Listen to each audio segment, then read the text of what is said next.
शादी में आई चुड़ैल। पन्नपुर नाम के एक गांव में शादी चल रही होती है। वाह, मजा आ गया फूफा जी। शादी में क्या खाना बना है, बाराती तो उंगलियां चाटते रह जाएंगे। हाँ, तुमने सही कहा। पनीर की सब्जी का तो कोई जवाब ही नहीं। दूसरी तरफ पंडित जी फेरों की तैयारी कर रहे होते हैं कि तभी वहाँ एक चुड़ैल आ जाती है। अरे मर गया रे, ये चुड़ैल यहाँ क्या कर रही है? अरे दिवाकर जी, ये आपकी कौन सी रिश्तेदार है? अरे मुझे क्या पता, क्या भाग्यवान, कहीं ये तुम्हारे मायके से तो नहीं आई है।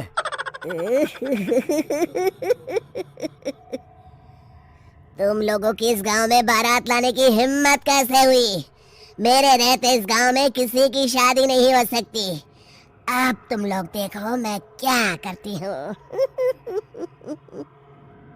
अरे मर गया रे, मैंने सुना है ये जबान की पक्की है। भागो रे भागो, वरना ये चुड़ैल किसी को नहीं छोड़ेगी।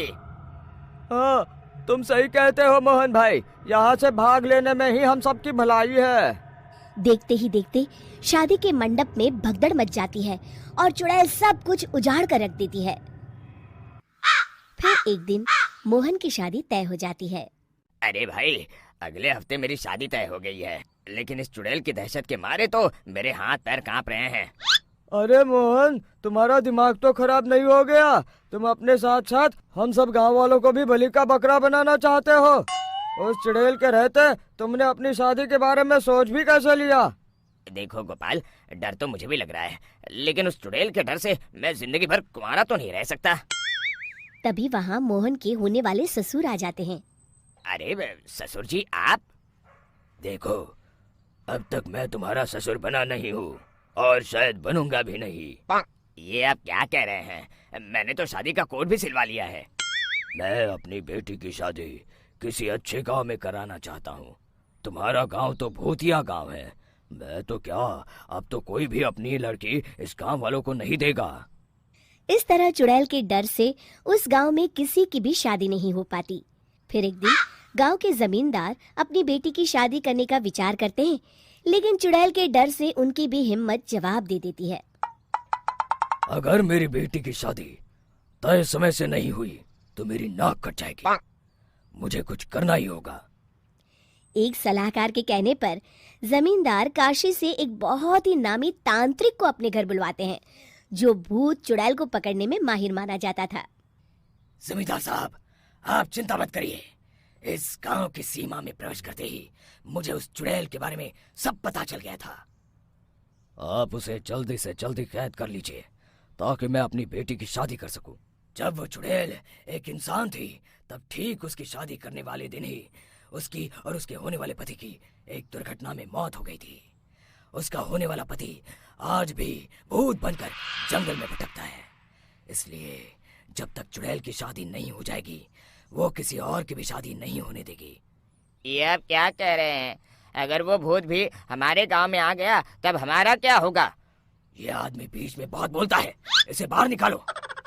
उसके बाद तांत्रिक बताते हैं कि अगर उस भूत के साथ चुड़ैल की शादी करा दी जाए तो वो चुड़ैल हमेशा हमेशा के लिए उस गांव को छोड़कर चली जाएगी।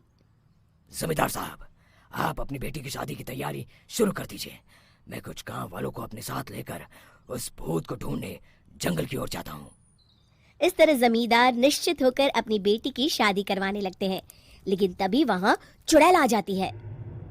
मैंने तुम गांव वालों को समझाया था ना कि इस गांव में कभी कोई शादी नहीं करेगा। लगता है तुम लोग मुझे हल्के में ले रहे हो। चुड़ैल जमींदार की बेटी को उठा लेती है। अब देखती हूँ बिना दुल्हन के तुम लोग शादी कैसे करोगे। मैं इसे अपने साथ ले जा रही हूँ। छोड़ मुझे, पिताजी, मुझे बचाइए। अरे कोई मेरी बेटी को बचाओ। तभी तांत्रिक उस भूत को लेकर वहां पहुंचता है। अरे भाग्यवान, रुको, इन मासूमों को परेशान मत करो। मैं आ गया हूँ, अब तुम मेरे साथ चलो। चुड़ैल बहुत खुश हो जाती है। आप आ गए, चलिए अब हम मंदिर में चलकर शादी कर लेते हैं। अरे अरे, ये क्या कह रही हो? मंदिर में जाके दोबारा मरना है क्या? चलो, आज से हम जंगल में रहेंगे। चुड़ैल चली गई, अब मेरी शादी हो जाएगी। इस तरह सभी गांव वाले खुशी से झूमने लगते हैं।